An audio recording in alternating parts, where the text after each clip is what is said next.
Mashup Radio. The most supercalifragilisticexpialidocious station ever.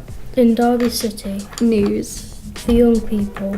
Current affairs. Find us on www.mashupradio.co.uk. Visit the website today. Dab for Mashup Radio. If you want to get involved, just visit the website, pop down, tell us what I want. You are officially tuned in to the sounds of Mashup Radio. Who do we have in the house today? One at a time, please, folks. Who have we got? We've got me, Tandika, as per usual. You have me, Luke, as per usual as well. And a newcomer, my name is Zach. Hello, Zach.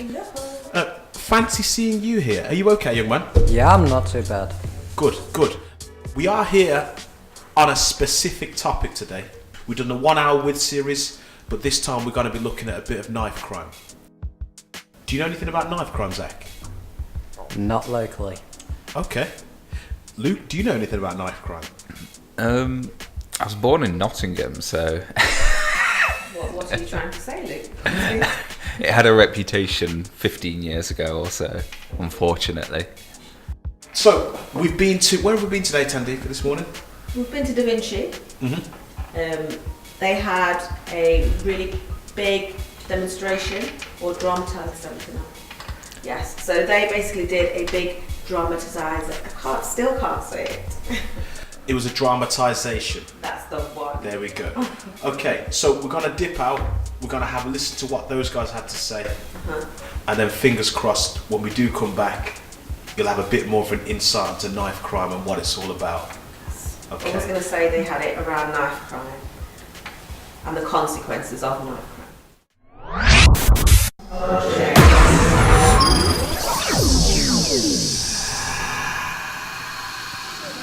To the pupils at the Da Vinci Academy this morning, this all came as a complete shock.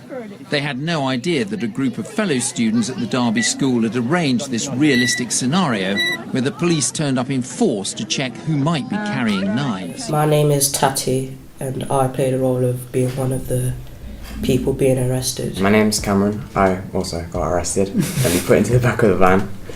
Yeah, for everyone to see. At the start of the day, students were lined up outside the gates to walk through a metal detector. They were getting searched but not actually being searched. We selected who was getting searched, and then the people who know going to be searched knew, but and nobody else knew what was going on. Okay. So out of nowhere they'd stop you. You'd act like you were with everyone else. You'd walk with your group, and then you'd be pulled out and searched and arrested, and and then you'd carry on going up to see a little kind of act of like someone being stabbed. So there was a first responders team tending to a wound, which was obviously fake. And then you go along and there was attack dogs and a demonstration of what they did. And after that was a taser demonstration. Then you went into the assembly to have a look at all the different things about knives and facts and stuff. And then there was another search, so they stopped everyone and the dog searched all the bags and then found a gun in one of the bags, and that person also got arrested, which was obviously fake. And then everyone went back to their lessons and kind of pondered over what they'd just seen. We just had to listen to a snippet of audio from Da Vinci School. Why do you think people actually carry knives? I mean, there's many reasons. Some people just do it for self-protection, but if you're going out to intention to, kill someone, I wouldn't know why you'd be doing that. I mean, like it said in the thing, you're just throwing your life away. No point. It's very true. Do you ever listen to any music which brags about things that are a bit naughty? Maybe like sex, drugs and violence?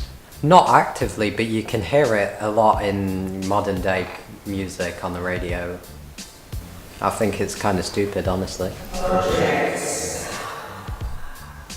I mean, I'm 26, and when I was, 1 to 10, I lived in St Anne's, which is a pretty specifically not that great area of Nottingham, or wasn't back then.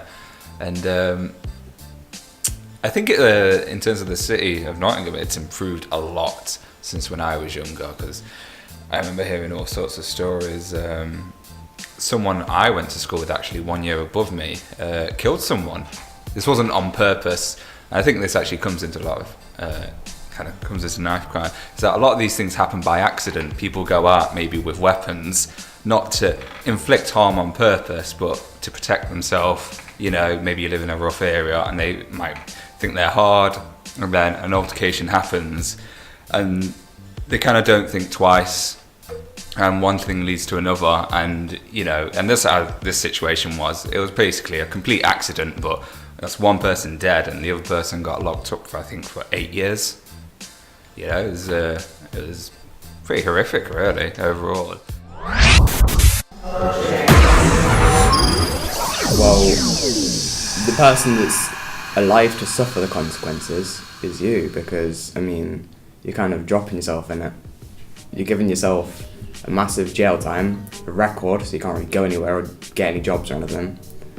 It's kind of, you're messing yourself up for no reason, and you're making a lot of enemies along the way. So I think in the assembly, wasn't it, we touched on about how it affects families, and we saw videos of I think that. it just goes both ways, like it goes, your family, that's right, their family. Yeah, and it just goes out into the community as Bit of well, a ripple wasn't it? effect. Yes, that's right.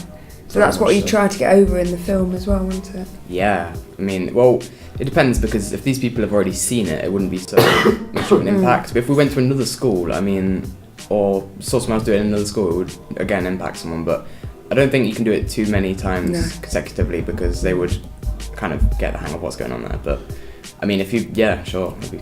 Oh, I mean, it was a fantastic day, because I mean, it was so impactful, wasn't it? Because you saw the students walking in and you saw their reaction straight away. Mm-hmm. And then I had students actually coming up to me like saying, "Miss, look, there's somebody there who's been stabbed, and you know, and they've been arrested," and so they were taking it all in. Yes. And I think it was so evident how much they were taking it in, because in the assembly it was so quiet. Mm. You had the whole school in the sports hall, and you could have heard a pin drop, wasn't it? I mean, normally that wouldn't happen. Yeah. That's right. And then people were coming up to me afterwards and just saying, you know, wow, that was really good. And actually, I'm thinking now about a career in the police or a career in the paramedics. So it opened up all other doors as well. So it wasn't just about the knife crime, but also about aspirations and looking at careers and everything. So the whole morning, wasn't it, was just really well organised and planned so that they got those messages out there. And I think also seeing the demonstrations with the police dogs and with the tasers, it was like, if you're going to go up against the police, this is what might happen. Yeah. You know? They also got really involved. Like when the dog was called Riley, you could hear it, because whenever they go, yes, good Riley, and all you could hear was all the students going, good Riley, yeah, Riley. Because and that was so evident, wasn't it, that it went from complete attack mode to then bringing its ball out, oh, hello, you know, kind of thing, and a real friendly dog, wasn't it? But it was about, you cannot outrun a police dog. Oh, they were so fast. They were so fast, and I think that was so evident, the demonstrations they did. They were getting the gun out of the bag and the dog to like sniff the bags and stuff. Yeah.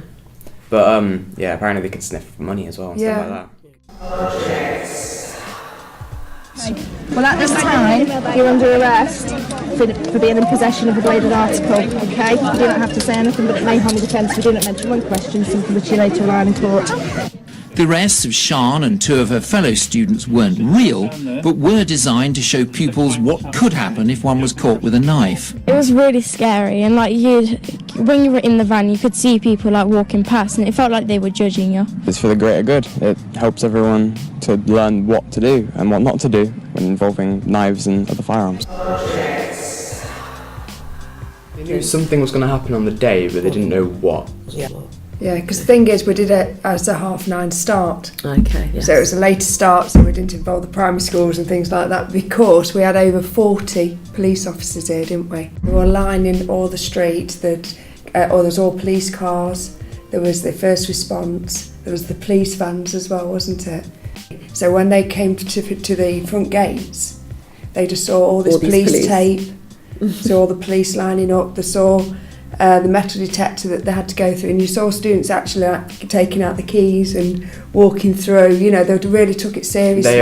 They didn't know what was going on, but someone had obviously spread a rumour that they were getting searched. So they thought, oh yeah, we're going to get searched. So when you walked through, they actually thought they were getting searched as well. Yeah. So obviously they thought, oh, we're getting searched, and then someone gets caught. So they thought it's real because they've been searched. Yeah. But then they kind of realised that because the knives weren't too realistic, they would see them and then kind of think, oh, okay, but it's still for a brief few seconds they were having a panic attack. So. Mashup Radio. Would you like to get involved? Visit us at mashupderby.co.uk for more details. Mashup Radio by young people for young people.